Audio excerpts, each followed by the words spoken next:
আমরা সবাই প্রণবীর প্রেমে আহলে রাসূল আলাইহিস সালামের গোলামিয়তের প্রেমের ধারায় বসেছি।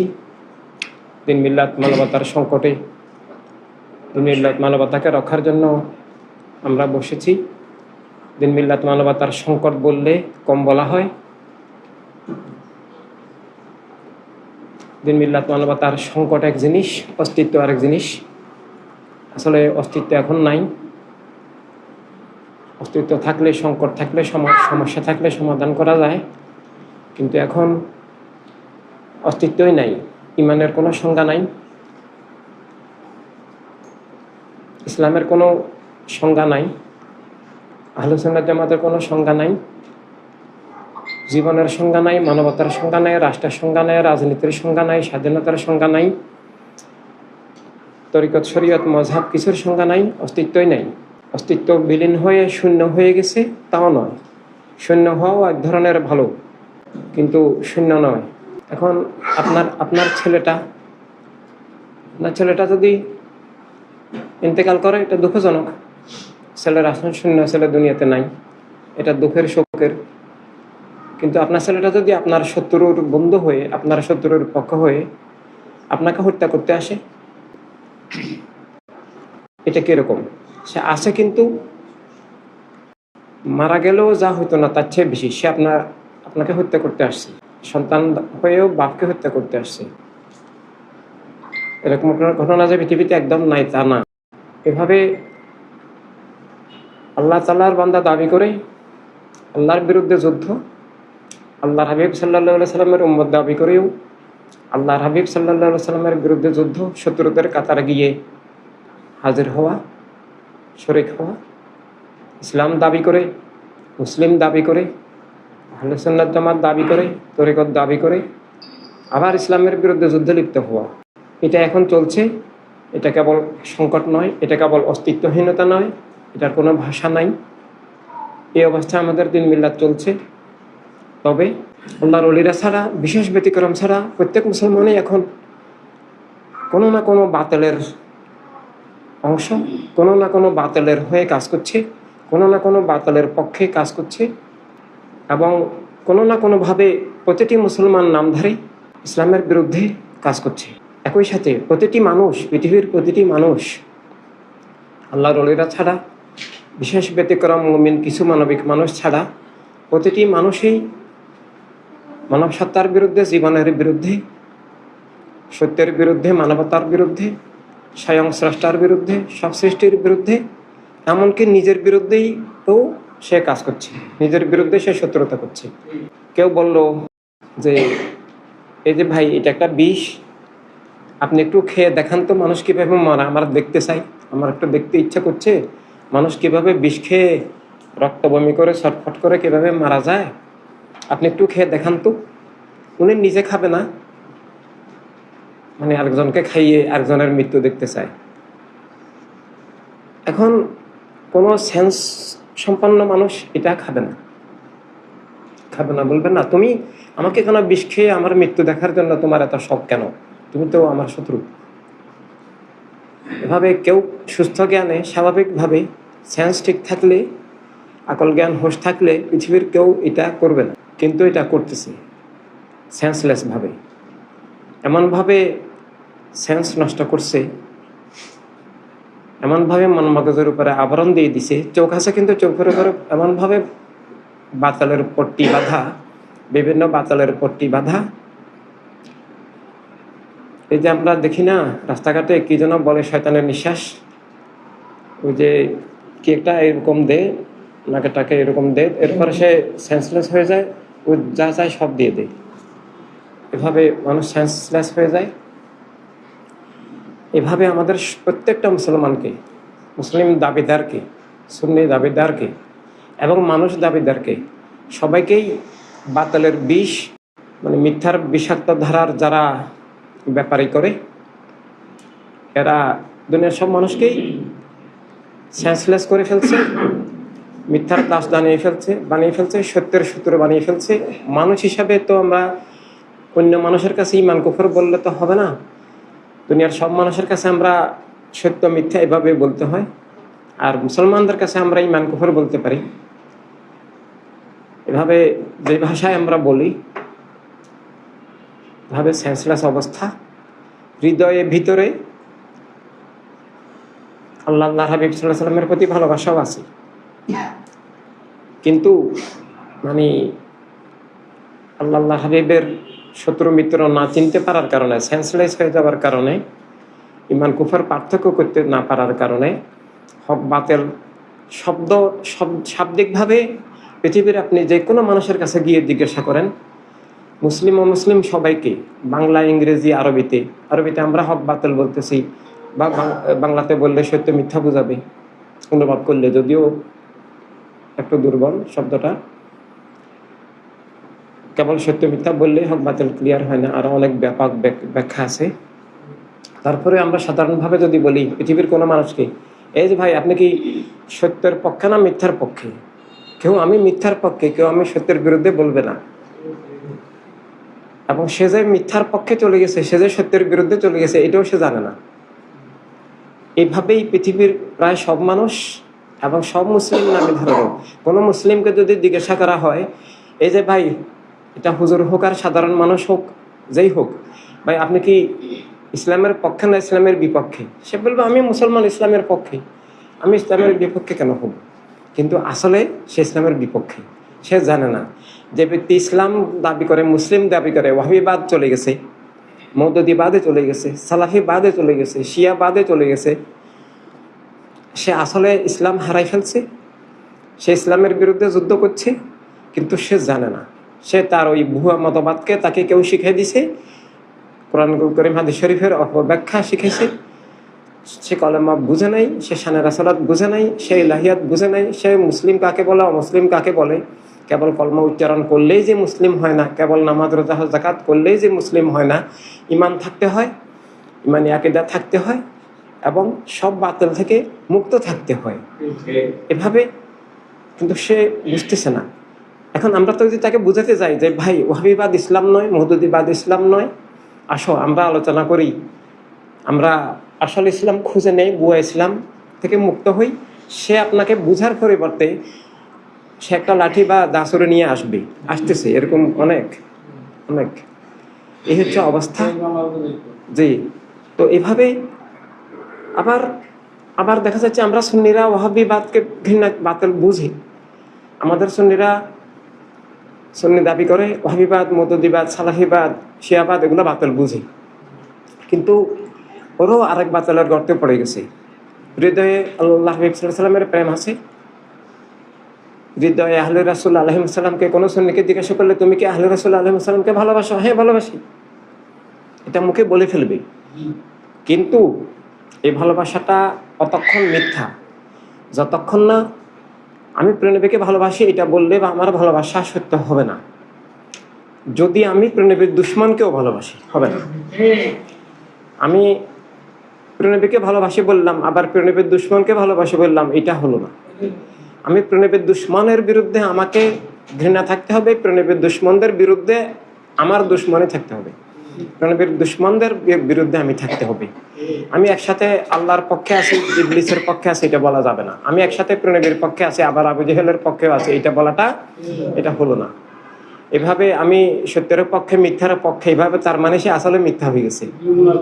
অবশ্যই এভাবে একসাথে সত্য মিথ্যা দুইটা সাপোর্ট করি, এটা তো বলা যাবে না। 2 2 4 সত্য, 2 2 5 সত্য, তিনি আসলে কিছুই জানেন না, এই দুইটা এইভাবে হবে না। ঠিক আহলে রাসূল আলাইহিস সালামের ভালোবাসা ঈমান, এটা আল্লাহ তাআলার ঘোষণা কোরআনুল কারীমে, এটা হাদিস শরীফে প্রেমনবীর ঘোষণা, এটা শত শত হাজারের ঊর্ধ্বে হাদিস শরীফ রয়ে গেছে। আসলে কোরআন আহলে রাসূল আলাইহিস সালাম এটা জানলেই হলো, এটা কোরআনুল কারীম হাদিস শরীফের রহমত হিসাবে, হেদায়েত হিসাবে আল্লাহ রাসূল সাল্লাল্লাহু আলাইহি ওয়াসাল্লাম আমাদেরকে হেদায়েত দান করছেন। আহলে রাসূল সাল্লাল্লাহু আলাইহি ওয়াসাল্লামকে ভালোবাসতে হবে না, এটার জন্য কোরআন হাদিস খুঁজতে হয় না।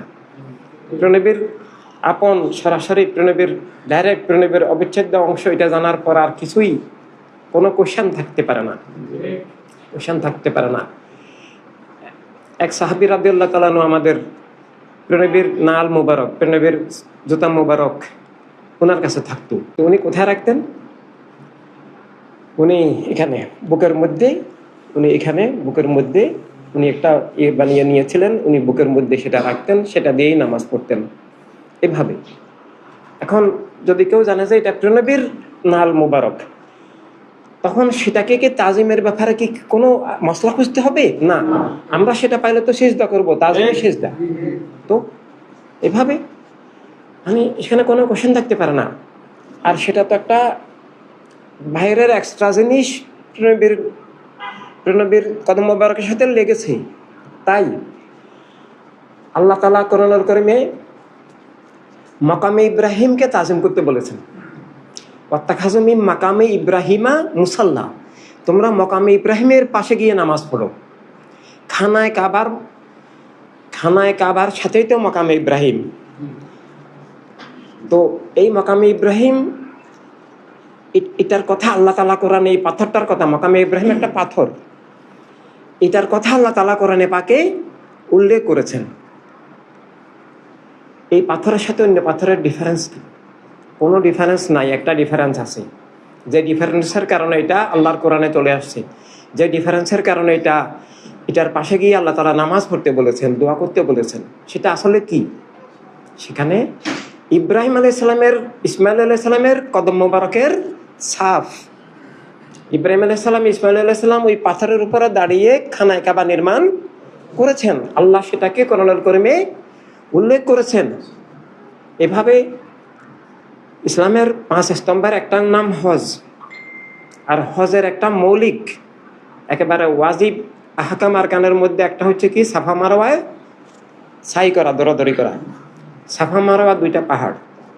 আল্লাহ তাআলা এগুলোকে কি বলেছেন? ইন্না সাফা ওয়াল মারওয়াতা মিন শাআইরিল্লাহ, সাফা এবং মারওয়া আল্লাহর নিদর্শন। আল্লাহ দুইটা পাহাড়ের কথা কোরআনুল কারীমে উল্লেখ করেছেন এবং হজের অংশ করে দিয়েছেন। তার মানে ইসলামের স্তম্ভের সাথে যুক্ত করে দিয়েছেন। এই দুইটা পাহাড়ের চেয়ে বাহ্যিকভাবে বড় পাহাড় পৃথিবীতে আরো অনেক আছে। হিমালয় পাহাড় তো অনেক বড়, পৃথিবীতে আরো অনেক বড় বড় পাহাড় আছে। আল্লাহকে উল্লেখ করেছেন। ওগুলা কি ইবাদতের সাথে যুক্ত? হজের অংশ? মোটেই না, মোটেই না। ওই পৃথিবীর সব পাহাড়ে পায়খানা করে দিলেও, পাশারা করে দিলেও গুনাহ হবে না। কিন্তু যেটার সাথে আল্লাহ হাবিব সাল্লাল্লাহু আলাইহি সাল্লামের বন্ধনযুক্ত, সাফা মারওয়া, উহুদ পাহাড়, উহুদ নবী ইরশাদ করেছেন যে উহুদ আমাকে ভালোবাসে, আমি উহুদকে ভালোবাসি। উহুদের যুদ্ধের ময়দানে যখন কাফেররা নবীকে স্বয়ং আক্রমণ করেছে, উহুদ পাহাড় বললে, ইয়া রাসূলুল্লাহ আপনি আমার কাছে চলে আসেন। উহুদ পাহাড় ফাঁক হয়ে গেছে, নবীকে সেখানে সে মানে নিয়ে নিবে। তো এই যে উহুদ পাহাড়ও আল্লাহ রাসূলকে চিনে এবং সেই ফাঁকটা এখনো আছে, এখানে ঢুকতে দেয় না, উঠতে দেয় না। সেটা ব্লক করে রেখেছে বর্তমান সৌদি ওয়াহাবি কুফরি সরকার, ব্লক করে রেখেছে। উঠতে দেয় না, কাছাকাছি যাইতেও দেয় না। কিন্তু ছবি আছে, দেখা যায়, দূর থেকেও ফাঁকটা এখনো দেখা যায়। যে ফাঁকে স্বয়ং নবী সাল্লাল্লাহু আলাইহি সাল্লাম সেখানে গেছেন, সাহাবায়ে কেরাম পরবর্তীকালে সেখানে গেছেন নবীর সাথে। আর এক আয়াত শরীফ আল্লাহ তাআলা বলতেছেন, ওয়া মান ইউআযিম শাআইরিল্লাহ ফাইন্নাহা মিন তাকওয়াল কুলুব। ওয়া মান ইউআযিম শাআইরিল্লাহ, ইউআযিম আজমত, তাজিম করা, যে আমার নিদর্শনকে, আমার আয়াতকে, আমার শাআইর আল্লাহ, আমার শাআইরকে তাজিম করা, ভালোবাসা, সম্মান করা। ফাইন্নাহা মিন তাকওয়াল কুলুব, কোরআনুল কারীমে আল্লাহ তাআলা ঈমানের পরে সবচেয়ে গুরুত্বপূর্ণ ঈমানের সাথে যুক্ত করে যে শব্দটা বারবার বলেছেন, সেটার নাম তাকওয়া। আর তাকওয়ার মধ্যে সর্বোচ্চ তাকওয়ার নাম তাকওয়াল কুলুব, কলবের, হৃদয়ের তাকওয়া। আর সেটা আল্লাহ কোন বিষয়কে সেটা বলেছেন? আল্লাহ বলেছেন সেটা হলো আল্লাহর নিদর্শনকে তাজিম করা। আল্লাহর নিদর্শন বিভিন্ন বস্তু, বিভিন্ন বিষয়। সেই নিদর্শন কেন হয়? কোনো কিছুর সাথে কি আল্লাহর টাচ লেগেছে? না, আল্লাহ তো কোনো কিছুর সাথে, আল্লাহ হাবিব ছাড়া কোনো কিছুর সাথে আল্লাহ টাচ লাগে না। তো এভাবে কার টাচ লাগে? আল্লাহর নবী রাসূল আলাইহিস সালামদের টাচ লাগে। হজের মধ্যে এই সাফা মারওয়ার কথা আল্লাহ যেমন উল্লেখ করেছেন কোরআনুল কারীমে, ইন্না সাফা ওয়াল মারওয়াতা মিন শাআইরিল্লাহ। কেন? কি জন্য? মা হাজারা আলাইহাসসালাম ইসমাইল আলাইহিস সালামের জন্য পানির জন্য এই সাফা মারওয়ায় দুইটা পাহাড়ের মধ্যে এটার সেখানে দৌড়াদৌড়ি করেছেন। তার মানে মা হাজারা আলাইহিস সালামের কদম মোবারকের ধুলা পড়েছে, এই কারণে সেটা শায়রিল্লাহ হয়ে গেছে। আর সেটাকে তাজিম করা আল্লাহ তাআলা সর্বোচ্চ তাকওয়া বলেছেন। এইভাবে এই সবগুলো বিষয়, মাকামে ইব্রাহিম, সাফা মারওয়া, এমনকি হজরে আসওয়াদ শরীফ, এরকম অনেক কিছুকে কোরআনুল কারীমে শায়রিল্লাহ বলা হয়েছে। কিন্তু এগুলো বাহ্যিকভাবে আলগা বস্তু। আর আহলে রাসূল আলাইহিস সালাম আলগা বস্তু নন, স্বয়ং প্রিয়নবীর সরাসরি অংশ, স্বয়ং প্রিয়নবীর রক্ত মোবারক। সেখানে কোনো শায়রিল্লাহর সাথেও তুলনা হয় না। একবার ইমাম আকবর হোসেন আলাইহিস সালাম যাচ্ছিলেন, বৃষ্টি হয়েছে, পথঘাট একটু ভিজে গেছে, একটু বালু মাটি কাদা হয়ে গেছে। এখন যাওয়ার সময় ইমাম আকবর ইমাম হোসেন আলাইহিস সালামের স্যান্ডেল মোবারকটা সেখানে আটকে গেছে, একটু বালু কাদা লেগে গেছে। পাশেই ছিলেন অনেক জলিলুল কদর সাহাবী আবু হুরায়রা রাদিয়াল্লাহু তাআলা আনহু। আবু হুরায়রা রাদিয়াল্লাহু তাআলা আনহু সাহাবায়ে কেরামের 1,24,000 সাহাবায়ে কেরাম রাদিয়াল্লাহু তাআলা আনহুম, তাদের সবার নাম মোবারক আমরা জানি না, কিন্তু আবু হুরায়রা রাদিয়াল্লাহু তাআলা আনহুকে চিনে না এমন তো মুসলিম খুব বিরল।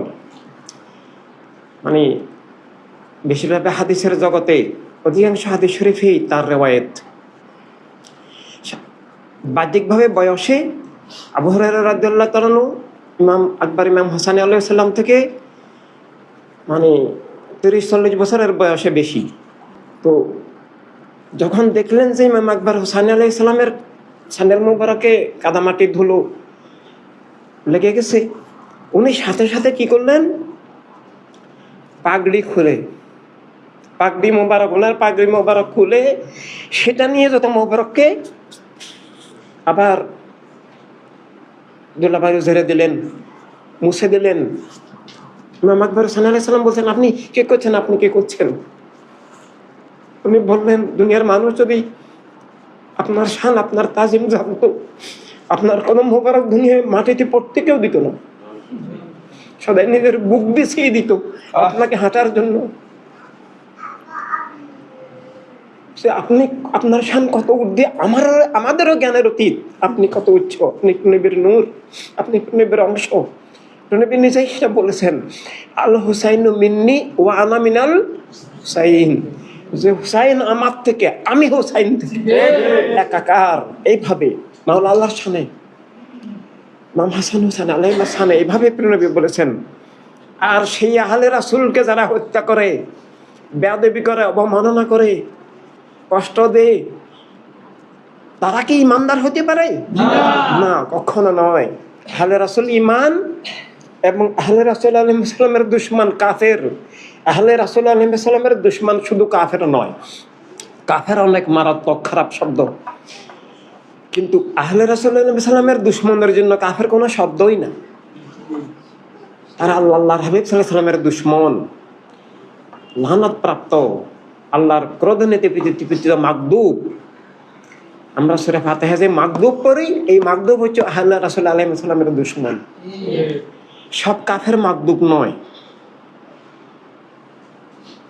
পৃথিবীতে অনেক কাফের আছে, আইনগতভাবে কাফের, শরীয়তগতভাবে কাফের, আসলে মানুষটা ভালো, সে একদিন ইমানদারও হয়ে যেতে পারে, তার কাছে ইমানের দিশা ঠিক মতো পৌঁছে নাই, এই জন্য সে কুফরিতে আছে, কিন্তু যখন পৌঁছবে হয়তো ইমানদারও কবুল হইতে পারে। এই জন্য আজকে কাফের, কালকে ইমানদার, ইন্তেকাল আগের ইমানদারও হইতে পারে। আজকে মুসলিম দাবেদার, সে কাফের অবস্থায় মারাও যেতে পারে। এভাবে মানে বাগী শব্দটা, যারা হকের বিরুদ্ধে যুদ্ধ করে, বাগী শব্দটা কাফের চেয়ে অনেক ভয়ঙ্কর, খারাপ, ডেঞ্জারাস। আল্লাহর হাবিবের দুশমন, মাগদুব শব্দটা, যার উপর আল্লাহর ক্রোধ, আল্লাহর লানত, সেটা কাফের চেয়ে অনেক ভয়ঙ্কর, অনেক ভয়ঙ্কর, অনেক ডেঞ্জারাস। তো আর তাদেরকেই আহলে রাসূল সাল্লাল্লাহু আলাইহি সাল্লামের দুশমনকেই আহলে সুন্নাত ওয়াল জামাত, হকের জামাত, ইসলামের আসল জামাত, ইমানি জামাতের মেইন দাবি করে, ইমানের মাপকাঠি দাবি করে যে মুয়াবিয়া ইয়াজিদ যারা আহলে রাসূল সাল্লাল্লাহু আলাইহি সাল্লামকে খুন করছে, হত্যা করছে, অবমাননা করছে, লাঞ্ছিত করছে, অনেক কষ্ট দিয়েছে, অনেক বেয়াদবি করেছে। সাহাবায়ে কেরামের চরিত্র কি আবু হুরায়রা রাদিয়াল্লাহু তাআলা দেখিয়ে দিয়েছেন আহলে রাসূল সাল্লাল্লাহু আলাইহি সাল্লামকে কিভাবে তাজিম করতে হয়। আর ওরা ভুয়া সাহাবী নামের যে ভুয়া মুনাফিকরা, তারা বিপরীত, তারা আহলে সুন্নাত ওয়াল জামাতের মাপকাঠি অর্থাৎ হকের মাপকাঠি, ইমানের মাপকাঠি হতে পারে না। এভাবে বর্তমানে এমন একটা সময় যাচ্ছে, যেটা আমি শুরুতে বলেছিলাম যে আহলে সুন্নাত ওয়াল জামাতের দাবিদার, ইসলামের দাবিদার আছে, কিন্তু কোনো না কোনোভাবে কোনো না কোনো বাতিলের অংশ হয়ে গেছে, কোনো না কোনোভাবে হকের বিরুদ্ধে চলে গেছে। তো এই অবস্থায় মানে সব বাতিলকে চিহ্নিত করা, সব বাতিল থেকে মুক্ত থাকা, সব বাতিলের বিরুদ্ধে সংগ্রামী হওয়া, এটাই ইমানের অন্যতম মৌলিক শর্ত। দুইটা ডাইরেক্ট শর্ত আছে। আমি ইমানদার দাবি করতে হলে আমাকে সব বাতিল থেকে মুক্ত থাকতে হবে। আর একটা শর্ত হলো আমাকে আকীদা, আধ্যাত্মিক, রাজনৈতিক সব দিকে কলেমার মধ্যে থাকতে হবে। রাজনীতি বর্তমানে রাজনীতির নামে পৃথিবীতে মিথ্যা জুলুমের নীতি, কুফরের নীতি, খুনের নীতি, লুটপাটের নীতি, সত্যকে উৎখাতের নীতি, মিথ্যাকে কায়েমের নীতি, জুলুমের নীতি, আল্লাহর হাবিব সাল্লাল্লাহু আলাইহি সাল্লাম থেকে বিচ্ছিন্ন রাখার কুফরি শিক্ষার নীতি। রাজনীতির নামে আসলে এখন তিন বাতিলের কারসাজি, তিন বাতিলের হুকুমত মুলুকিয়ত, তিন বাতিলের দস্যুতারা রাজত্ব, তিন বাতিলের মানে কর্তৃত্ব, আধিপত্য চলতেছে বর্তমান বিশ্বে। যেটা না রাজনীতির নামে চলে, এটা আসলে রাজনীতিও নয়। এভাবে মানে দস্যুনীতিকেই রাজনীতির নামে চালিয়ে দিচ্ছে। মানে মানবতার দিক থেকে, ইমানের দিক থেকে এবং মানবতার দিক থেকে একটা রাজনীতি শব্দ, একটা রাজনীতি আছে। শাব্দিকভাবে রাজনীতি শব্দটাও শুদ্ধ নয়। মূল বিষয়টা জীবনের রাষ্ট্রনীতি, জীবনের বিশ্বনীতি, জীবনের অর্থনীতি, জীবনের শিক্ষার নীতি, জীবনের নীতি। জীবনের নীতিটাই রাজনীতির মাধ্যমে, রাষ্ট্র ব্যবস্থার মাধ্যমে কার্যকর হয়। এই যে পৃথিবীতে এত পরিবর্তন হচ্ছে, এগুলো কিন্তু তথাকথিত শয়তানের রাজনীতির মাধ্যমে হচ্ছে। একসময় এটা খাজা বাবা আমাদেরকে ইন্ডিয়াটা দান করছিলেন। আমরা এখন যে জায়গায় বসে আছি, এটার নাম রাষ্ট্র হিসাবে বাংলাদেশ, কিন্তু ৭১-এর আগে রাষ্ট্র হিসাবে এটার নাম ছিল পাকিস্তান, পাকিস্তানের পূর্ব প্রদেশ, ইস্ট পাকিস্তান। এবং ৪৭-এর আগে এই জায়গাটার নাম ছিল ইন্ডিয়া। এই ইন্ডিয়াকে প্রতিষ্ঠা করেছেন আমাদের মহান খাজা বাবা রহমতুল্লাহ আলাইহি ১১৯২ সনে। এর আগে সেটা পৃথিবীর মানে মিথ্যা জুলুমের, খুনের, সন্ত্রাসের একটা গোত্রবাদী রাষ্ট্র ছিল। চৌহান বংশ, চৌহান রাজতন্ত্র, এবং ওরা খুন জুলুম করতো, মানুষকে মানুষ হিসাবে স্বীকার করতো না। তো সেখান থেকে খাজা বাবা এসে মুক্ত করে ইন্ডিয়াকে মুক্ত করলেন, যেন আমরা প্রণবের দেওয়া মানবতার রাষ্ট্র করতে পারি। মানবতার রাষ্ট্র মানে মুসলিম অমুসলিম সব মানুষ মানুষ হিসাবে, আল্লাহর নাম রাব্বিন নাস, মালিকের নাস, ইলাহিন নাস, প্রণবের নাম মোবারক রাহমাতাল লিল আলামিন, সবার জন্য রহমত। যে সব মানুষ, কারো উপর খুন জুলুম হবে না, কারো উপর অত্যাচার, শোষণ, পাশাপাতা হবে না। সবাই মুসলিম অমুসলিম সবাই যার যার বিশ্বাস নিয়ে চলবে, যার যার মতপথ আদর্শ নিয়ে চলবে। রাষ্ট্রের হক রুটি রুজি সবাই পাবে, কারো সম্পদ কেউ লুট করবে না, সবাই ভালো মানুষ হয়ে গড়ে উঠবে, কেউ কারো উপর জুলুম করবে না। এবং যে যেটাকে সত্য মনে করে জ্ঞান ভালোবাসা দিয়ে, দলিল দিয়ে তুলে ধরবে। যে যেটাকে মিথ্যা মনে করে সেটাকেও জ্ঞান ভালোবাসা দিয়ে তুলে অন্য মানুষকে মিথ্যা থেকে মুক্তির চেষ্টা করবে। চুরি ডাকাতি সন্ত্রাস থাকবে না। এভাবে একটা শান্তির, কল্যাণের, নিরাপত্তার, মানবতার, অধিকারের, সত্যের, জ্ঞানের মুক্ত প্রবাহের একটা রাষ্ট্র হবে, যেখানে সত্যকে নিরাপদে তুলে ধরা যাবে, যেটা মিথ্যা, যেটা অন্যায়, অন্যায়কে অন্যায় হিসাবে সেটা বলে সেটা সংশোধন করার পথ করা যাবে, সেটা দূর করার পথ করা যাবে, এভাবে খাজা বাবা সেটা দিলেন। কিন্তু পরবর্তীকালে দেখা গেল সেটা মুসলমানরা সঠিক খাজা বাবার পথে চললো না, চালাতে পারলো না। এরপর সেটা ব্রিটিশরা এসে দখল করলো এবং পরবর্তীকালে আব্দুল আজিজ দেহলভী রহমতুল্লাহ আলাই ব্রিটিশদের বিরুদ্ধে সংগ্রামের সূচনা করলেন, কিন্তু উদ্ধার হলো না। পরবর্তীকালে মুসলমানরা ওনার কথায় সাড়া দিল না। এইভাবে শেষ পর্যন্ত আন্দোলনটা অন্য এক অপশক্তির হাতে গিয়ে পৌঁছলো এবং সেই অপশক্তিটাও মুসলিম নামধারী, মুসলিম লীগ নামধারী শয়তানি শক্তি। ওহাবি রাজনীতি করতো ওরা বলল যে এই ইন্ডিয়াকে ভাগ করে ফেলো। ইন্ডিয়াকে বিশাল অংশ, ইন্ডিয়ার তখন আয়তন ছিল 20 লক্ষ বর্গ মাইল। 20 লক্ষ বর্গ মাইল। সে 20 লক্ষ বর্গ মাইলের মধ্যে বর্তমান যে ইন্ডিয়া সেটার আয়তন 14 লক্ষ বর্গ মাইল। বার্মা 2 লক্ষ বর্গ মাইল, এই 16 লক্ষ। আর ওই পশ্চিম পাকিস্তান, পূর্ব পাকিস্তান এটা মিলে আর 4 লক্ষ বর্গ মাইল। তো 16 লক্ষ বর্গ মাইলের 2 লক্ষ বার্মাকে বললো যে এটা বৌদ্ধ রাষ্ট্র হবে। এই 14 লক্ষ এটাকে বললো যে রাম রাষ্ট্র হবে, রাম রাষ্ট্র হবে, বৌদ্ধ রাষ্ট্র হবে। অর্থাৎ এখানে আল্লাহর নাম কালাম থাকবে না, আল্লাহ হাবিব সাল্লাল্লাহু আলাইহি সাল্লামের নাম কালাম থাকবে না, সালাতু সালাম থাকবে না, মসজিদ মাজার থাকবে না, খানকা থাকবে না, সেখানে মাদ্রাসা থাকবে না, সেখানে ইবাদত থাকবে না, আল্লাহর ইবাদত থাকবে না। যে আল্লাহকে এখান থেকে বিতাড়িত করো, এটা রামের জন্য বরাদ্দ করো, আর আল্লাহর জন্য পাকিস্তান বরাদ্দ করো। আল্লাহর জন্য 4 লক্ষ বর্গ মাইল, এই রামের জন্য 14 লক্ষ বর্গ মাইল, আর বৌদ্ধের জন্য 2 লক্ষ বর্গ মাইল বরাদ্দ করো। দেখেন এইভাবে আল্লাহর জগতের কি 1 ইঞ্চিও কি আল্লাহ ছাড়া কারো হইতে পারে না। কেউ যদি বলে যে পৃথিবীর 1 ভাগ ইবলিসের জন্য 99 ভাগ আল্লাহর জন্য, ঈমান থাকবে?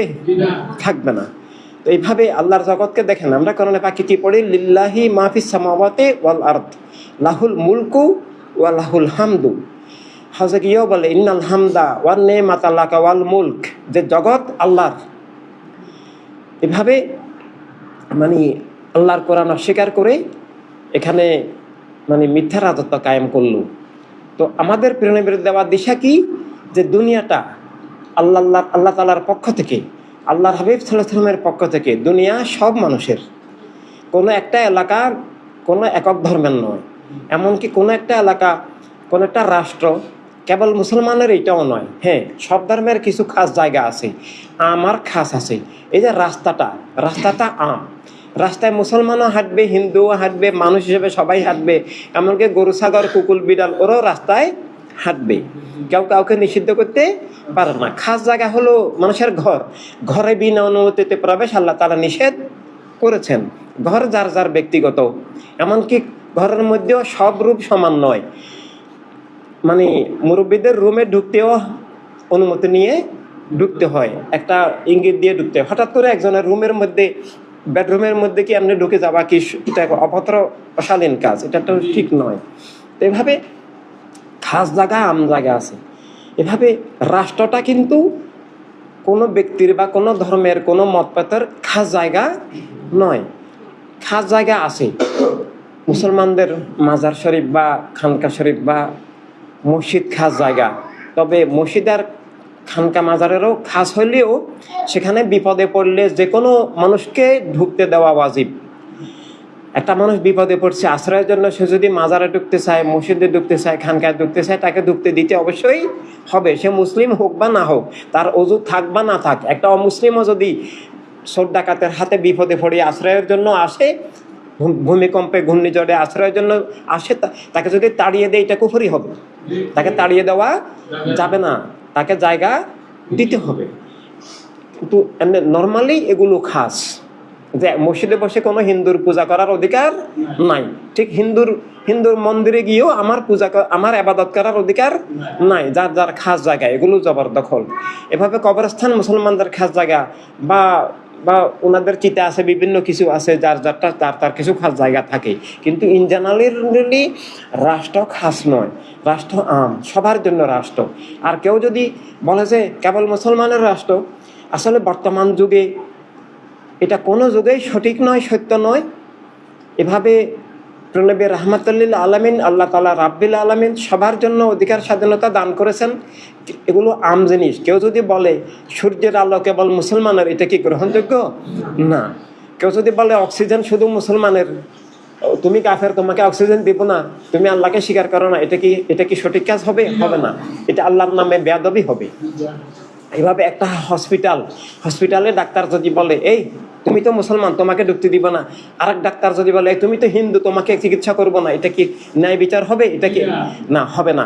আল্লাহ তাআলা ইহসানের কথা বলেছেন, সব মানুষের জন্য অধিকার সুবিচার দান করেছেন। আলো বাতাস মাটি পানি যেমন সবার, রাষ্ট্র দুনিয়া সম্পদ সবার, এটা আল্লাহ হাবিব সাল্লাল্লাহু আলাইহি ওয়াসাল্লামের দান। আর সবার যদি না হয়, কি হয়? এক গোষ্ঠীর হলে এক গোষ্ঠী ক্ষমতায় গিয়ে অন্যদেরকে জুলুম করে, অত্যাচার করে, অন্যদের আকীদা আদর্শ নিষিদ্ধ করে। আল্লাহ রবে গিয়ে আমরা কি আমাদের সুন্নি আকীদা, ইমানি আকীদা তুলে দিতে পারবো না। আল্লাহ রবে সৌদি ওয়াহাবিরা যখন ক্ষমতা আসছে, আমাদের আহলে রাসূল আলাইহিস সালামের, আমাদের মাদের, সাহাবায়ে কেরামের মাজার শরীফগুলো ভেঙে ফেলছে। ওয়াহাবিরা যদি মনে করে যে মাজার শরীফ জিয়ারত করা ওদের ধর্ম ইসলাম ধর্ম না, ওয়াহাবি একটা আলাদা ধর্ম। ওদের ওয়াহাবি মতবাদ যদি ওয়াহাবিরা মনে করে যে মাজার জিয়ারত করা জায়েজ নাই, ওলিদের কাছে যাওয়া জায়েজ নাই, আল্লাহ তাআলা বলতেছেন ওয়াবতাগু ইলাইহিল ওয়াসিলা, আমার ওলিদেরকে ধরো, আমার ওলিদের সাথে থাকো, কোন মাস সাদিকিন। আর আল্লাহর আয়াতের বিপরীতে ওরা যদি মনে করে যে করবে না, ঠিক আছে, না করুক, কিন্তু ভাঙ্গার অধিকার ওদের নাই। আমি যদি মনে করি যে আমি মন্দিরে জামালা পূজা করবো না, ঠিক আছে, গেলাম না, কিন্তু আমারও অন্যের মন্দির ভাঙ্গার অধিকার নাই। তো এভাবে লাকুম দিনুকুম ওয়ালিয়া দিন, এই ঘোষণাটা স্বয়ং আল্লাহ তাআলার। লাকুম দিনুকুম ওয়ালিয়া দিন, যার ধর্ম নিয়ে সে চলবে, কেউ কাউকে জুলুম খুন করবে না, অবিচার করবে না, বাধা বিপত্তি দিবে না, এভাবে আইন করে ক্ষমতার বলে নিষিদ্ধ করবে না, যারটা নিয়ে সে চলবে। কিন্তু কেউ যদি মনে করে যে কোনোটা সঠিক নয়, কোনটা সঠিক কোনটা বেঠিক, সে কেবলমাত্র জ্ঞানের মাধ্যমে, দলিলের মাধ্যমে, যুক্তির মাধ্যমে সম্মানের সাথে তুলে ধরতে পারে। মানা না মানা যার ব্যাপার, তার ব্যাপার।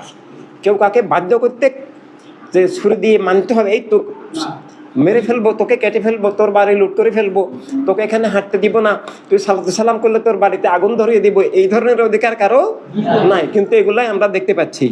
যখন নবীবাড়িয়াতে 300 ঘর পড়িয়েছে, আমরা 12 রবিউল আউয়াল শরীফ, আল্লাহর মাহবুব সাল্লাল্লাহু আলাইহি ওয়াসাল্লামের শুভাগমন, আল্লাহ সবচেয়ে বড় দান, আল্লাহ সবচেয়ে বড় রহমত পেয়েছি, আমরা শুকরিয়া করি। এই অপরাধে ওরা আমাদের বাড়িঘর পড়িয়ে দিয়েছে, হামলা করেছে, রক্তপাত করেছে, কত কিছু।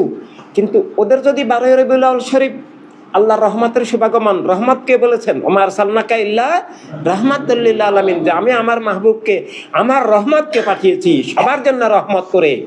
আর রহমত পাওয়ার জন্য আল্লাহ তাআলা নিজেই তো শুকরিয়ার কথা কোরআনুল কারীমে নির্দেশ দিয়েছেন যে তোমরা আমার রহমতের নিয়ামতের শুকরিয়া করো। তো এভাবে আমরা শুকরিয়া করি। আর কারো যদি ভালো না লাগে যে প্রিয়নবী সমাগমন, সত্য আসছে, জ্ঞান আসছে, ঈমান আসছে, হেদায়েত আসছে, রহমত আসছে, অধিকার স্বাধীনতা আসছে, খেলাফত আসছে, ইনসানিয়ত আসছে, প্রিয়নবীর আসছে, প্রিয়নবী আসছেন, স্বয়ং আল্লাহকে আমরা পাইছি। প্রিয়নবীর শুভাগমনের সবচেয়ে বড় দান কি? আল্লাহকে পাওয়া। প্রিয়নবী যদি শুভাগমন না হতো, মানুষ আল্লাহর নাম মোবারক জানতো না, আল্লাহর নাম মোবারক ভুলে যেত। আল্লাহর সবচেয়ে বড় দান প্রিয়নবীর সবচেয়ে বড় দান স্বয়ং আল্লাহ। এভাবে আর আল্লাহকে পাইছে, এটা আমরা শুকরিয়া করব না? একটু পানি খেলে তো আলহামদুলিল্লাহ বলা উচিত, ওয়াসসালাতু সালামু আলা রাসূলিল্লাহ বলা উচিত। আর সব নিয়ামত যার উসিলায় পেলাম, অস্তিত্ব যার উসিলায় হলো, যার কারণে, যার মাধ্যমে আল্লাহকে পেলাম, সেই শুকরিয়া করলে যদি কারো খারাপ লাগে, সে বসে বসে কান্না করুক। প্রিয়নবী শুভাগমনের দিন তার যদি খারাপ লাগে, দুনিয়াতে সত্য আসছে, তার যদি খারাপ লাগে, সে বসে বসে আফসোস করুক গিয়ে। কিন্তু আমরা যারা সত্যের আপনরা, আল্লাহর হাবিবের প্রেমিকরা শুকরিয়া করবো, সেখানে তো বাধা দেওয়ার অধিকার তার কারো নাই, কিন্তু দিচ্ছে। এইভাবে জুলুম, ফেরাউনি, নমরুদি, মুয়াবিয়াদের চরিত্র। মুয়াবিয়া কি করেছিল? হাদিস শরীফে বলতেছে যে মান সাব্বা আলিয়ান ফাকাদ সাব্বানি, যে মাওলা আলী আলাইহিস সালামকে যে গালি দিল, সে আমি রাসূলকে গালি দিল। একদিন মা সালামা রাদিয়াল্লাহু তাআলা আনহা, আমাদের একজন মা সালামা রাদিয়াল্লাহু তাআলা আনহার কাছে সাহাবায়ে কেরাম, আমাদের মাদের কাছে ইলম শিক্ষার জন্য, দিন বুঝার জন্য, বিভিন্ন কাজের জন্য যেতেন। মা সালামা রাদিয়াল্লাহু তাআলা আনহার কাছে একবার একদল সাহাবায়ে কেরাম গেলেন। যাবার সাথে সাথে দেখলেন মা সালামা রাদিয়াল্লাহু তাআলা আনহা খুব ক্রোধান্বিত, খুব রেগে আছেন, খুব ক্রুদ্ধ হয়ে আছেন। তাদেরকে বকা দিচ্ছেন, বললেন, হে তোমরা কি শুরু করেছো? তোমরা আল্লাহর রাসূলকে গালি দেওয়া শুরু করেছো। সাহাবায়ে কেরাম বললেন, আস্তাগফিরুল্লাহ, নাউযুবিল্লাহ, মা আমরা আল্লাহ রাসূলকে গালি দিব, এটা কিভাবে হতে পারে? আমরা আল্লাহর হাবিবের গোলাম সাহাবী, আমরা আল্লাহর হাবিবের প্রেমে কোরবান, আমরা আল্লাহর হাবিবকে গালি দেওয়ার তো প্রশ্নই আসতে পারে না। আপনি আমাদেরকে কেন এই অভিযোগ দিচ্ছেন? আমরা কি অপরাধ করেছি? বললেন, তোমরা কি শোনো নাই প্রিয়নবীর ওই হাদিস শরীফ যে মান সাব্বা আলিয়ান ফাকাত সাব্বানি, যে আমার আলীকে গালি দিল সে আমাকে গালি দিল। তোমরা আলী আলাইহিস সালামকে গালি দিচ্ছ মানে আল্লাহর হাবিবকে গালি দিচ্ছ। তখন সাহাবায়ে কেরাম মাথা নত করে ফেললেন যে, হে মা, হে উম্মুল মুমিনিন, হে আমাদের সবার মা, আমরা তো দিচ্ছি না, এটা উমাইয়া তার কর্মচারীদেরকে দিয়ে দেওয়াচ্ছে। উমাইয়া সব মসজিদে তার কর্মচারী, তার তার শয়তান অনুসারীদেরকে বেতনভুক্ত কতগুলা শয়তানকে বিভিন্ন মসজিদে ইমাম নিয়োগ করছে। ওরা খুতবার মধ্যে মাওলা আল্লাহকে গালি দে, লানত দে, নাউজুবিল্লাহ। এটা 58 বছর চালু ছিল। এটা 41 হিজরি থেকে 99 হিজরি পর্যন্ত, 41 হিজরি থেকে 99 হিজরি পর্যন্ত এটা চালু ছিল। খুতবায় মাওলা আল্লাহকে গালি দিত। আর মাওলা আল্লাহকে গালি দেওয়া মানে আল্লাহর হাবিবকে গালি দেওয়া। আল্লাহর হাবিবকে গালি দেওয়া কি ইমান হয়, ইসলাম হয়, নামাজ হয়, মুসলিম দাবি হয়? কিছুই হয় না। কুফরি, চরম কুফরি হয়, চরম বিশ্বাসঘাতকতা হয়, চরম বাগাবাত হয়। পরবর্তীকালে যখন মুলুকিয়ত উৎখাত হয়ে 2.5 বছরের জন্য আমাদের আবার খেলাফত দুনিয়াতে এসেছিল হযরত ওমর ইবনে আব্দুল আজিজ রাহমাতুল্লাহ আলাইহির মাধ্যমে, তিনি মাত্র 2.5 বছর ছিলেন খেলাফতের দায়িত্বে, তাকেও হত্যা করা হয়। খোলাফা রাশিদিনকে যেভাবে হত্যা করা হয়েছে, আহলে রাসূল আলাইহিস সালামকে যেভাবে হত্যা করা হয়েছে, ওমর ইবনে আব্দুল আজিজ রাহমাতুল্লাহ আলাইহিকে 2.5 বছরের মাথায় হত্যা করে আবার মুলুকিয়ত কায়েম করে। এভাবে এই ধারাটাকেই মাওলা আল্লাহকে লানত দেওয়া, আস্তাগফিরুল্লাহ, আহলে রাসূল আলাইহিস সালামকে লানত দেওয়া, গালিগালাজ করা, এটা তো আল্লাহর হাবিবের বিরুদ্ধেই দুশমনি করা। আহলে রাসূলের মহব্বত, আল্লাহ হাবিবের মহব্বত আলাদা কিছু নয়। ঠিক একই সাথে আহলে রাসূল আলাইহিস সালামের দুশমনিও আলাদা কিছু না, আল্লাহর হাবিবের বিরুদ্ধে দুশমনি, নাউজুবিল্লাহ মিন যালিক। এই ধারাটাকেই এখন আহলে সুন্নাত ওয়াল জামাত নামে চালিয়ে দিচ্ছে। আসল আহলে সুন্নাত জামাত, আসল ইসলামের প্রাণ আহলে রাসূল আলাইহিস সালাম। কোরআনুল কারীমে আল্লাহ তাআলা, আল্লাহ হাবিব সাল্লাল্লাহু আলাইহি সাল্লাম হাদিস শরীফে কি বলেছেন? যে তোমাদেরকে আমি অনেক কিছু দিয়েছি, সব কিছু দিয়েছি, আর এই সব কিছু রক্ষার জন্য সুরক্ষার 2টা মূল উসিলা আছে। অনেক উসিলা আছে, কিন্তু 2 মূল উসিলা আছে। সেই 2 মূল সুরক্ষার উসিলা কি? আল্লাহর কোরআন আর আমার আহলে রাসূল। যে তোমরা যদি আহলে রাসূলকে আঁকড়িয়ে ধরো, তাহলে কোরআনকে আঁকড়িয়ে ধরা হবে। কোরআনে জীবন্ত আহলে রাসূল, এই জীবন্ত কোরআনুল কারীম, প্র্যাকটিক্যাল কোরআনুল কারীম, মানে একদম যে আমি কোরআনের নাতেক, এটা কে বলেছেন? মাওলা আল্লাহ আলাইহিস সালাম, যে আমি কথা বলনেওয়ালা কোরআন। বাহ্যিক কোরআন তো কিতাব, সেটা তো সেখানে ছাপার অক্ষরে লেখা, জিন্দা কোরআন, যে আমি জিন্দা কোরআন। মাওলা আল্লাহ সিফিনের যুদ্ধে বলেছিলেন যে আমার কথা শোনা, আমার কথা শোনাই কোরআন শোনা, আমার অবাধ্য হওয়া কোরআনের অবাধ্য হয়ে যাওয়া, এইভাবে। আর সেই আহলে রাসূল আলাইহিস সালামকে আঁকড়িয়ে থাকার নামেই আল্লাহর হাবিবকে বলছেন আমাকে আঁকড়িয়ে থাকা, আল্লাহর বন্ধন। ওয়াতাসিমু বিহাবলিল্লাহি জামিয়া, তোমরা সবাই মিলে হাবলিল্লাহ, মূল হাবলিল্লাহ আল্লাহর হাবিব সাল্লাল্লাহু আলাইহি সাল্লাম।